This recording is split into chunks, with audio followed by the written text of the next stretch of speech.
देखो, कैंपेन तो बहुत बढ़िया चल रही है क्योंकि सारे लोगों का मुझे बहुत ज़्यादा उसमें योगदान मिल रहा है। सारे खुश हैं, सारे ये चाहते हैं कि बीजेपी आए, तभी पंजाब में अमन शांति आएगी, तभी शरारतें यहाँ ख़त्म होंगी, तभी यहाँ पे राम राज आएगा। जैसे यूपी में योगी जी की सरकार है और सब खुश है, डेवलपमेंट हो रही है, वैसी अगर गवर्नमेंट लानी है तो बीजेपी को ही वोट देनी होगी, ये सारे समझ चुके हैं। मैम, पंजाब सरकार ने आपको नोटिस जारी किया है भी या तो ज्वाइन कर लो, नहीं आप पर कार्रवाई होगी।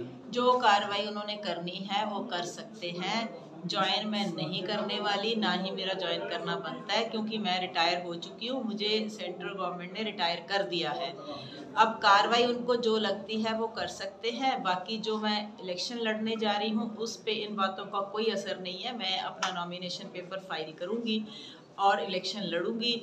जो कार्रवाई उनको करनी है वो अलग से करते रहें, जो उनकी मर्जी है वो करते रहें। मैम, उन्होंने कहा भी पंजाब केडर के हैं, ये पंजाब सरकार से पहले मंजूरी लेनी थी और जो आपने डॉक्यूमेंट्स उनको दिए हैं वो आपके मेल नहीं खा रहे। क्या मेल नहीं खा रहा? क्योंकि आपने बोला था मेरी माता बुजुर्ग हैं, मैं उनके लिए सेवा के लिए, लेकिन आपका कहते मैंने सेवा नहीं लिखी, मैंने ये लिखा मैंने उनके साथ जाके रहना है। वो बठिंडा में रहते हैं, मैं बठिंडा में रहने उनके साथ आ गई हूँ।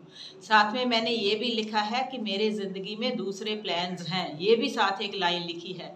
तो अब मैं उस प्लान के अनुसार अपनी इलेक्शन लड़ रही हूँ।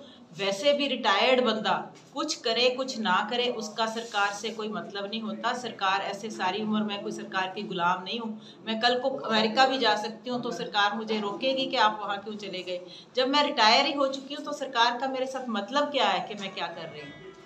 मैं पहले रेजिग्नेशन को लेकर विवाद हुआ और अब इस बार दोबारा एक बार नोटिस विवाद तो होते रहेंगे, मेरे साथ हुआ फिर किसी और के साथ हो जाएगा। सरकार के तो विवाद चलते रहेंगे, सरकार ही विवादित है तो मैं उसमें क्या कर सकती हूँ। एक और ऑफिसर ने इस्तीफा दिया है, रिटायरमेंट मांगी है, उसको भी पता नहीं दी है कि नहीं दी, मुझे नहीं पता। एक IPS ऑफिसर ने रिटायर मांगी है, उन्होंने कहा मैं पिंजरे से आज़ाद हो गया हूँ। अब वो पिंजरे से कितने आज़ाद हुए हैं मुझे नहीं पता, उनको भी ऐसे नोटिस निकलते रहेंगे कि आप पे कार्रवाई करेंगे।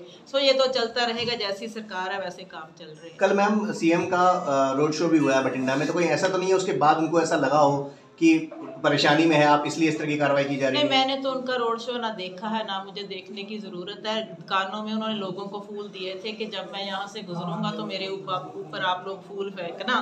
वो लोगों ने फेंके या नहीं फेंके मुझे नहीं पता, वो आप कहीं से पूछिए। एक मैम बताइए, सरदूलगढ़ में आए थे CM, लेकिन उन्होंने कोई भी प्रोजेक्ट की बात नहीं की सेंटर से लाने के लिए, सिर्फ सुखबीर बार उसके रिपीट कर रहे थे। आपको क्या लग रहा है भी एक CM को जो पंजाब के बजट लेना था अभी पंजाब के लिए मैं इंडस्ट्री लेके, और वो नहीं बोला लेकिन उसे चुटकुले बताते रहे, इसको आप कैसे ले रहे हैं? देखो, चुटकुले आपने सुने होंगे तो चुटकुले उन्होंने बनाए होंगे, प्रोजेक्ट तो उनको ना पता है कैसे लाना है कैसे बनाना है। चुटकुले उनका पुराना पेशा है, वो सुनाते रहे होंगे, मैंने तो नहीं सुने। खैर।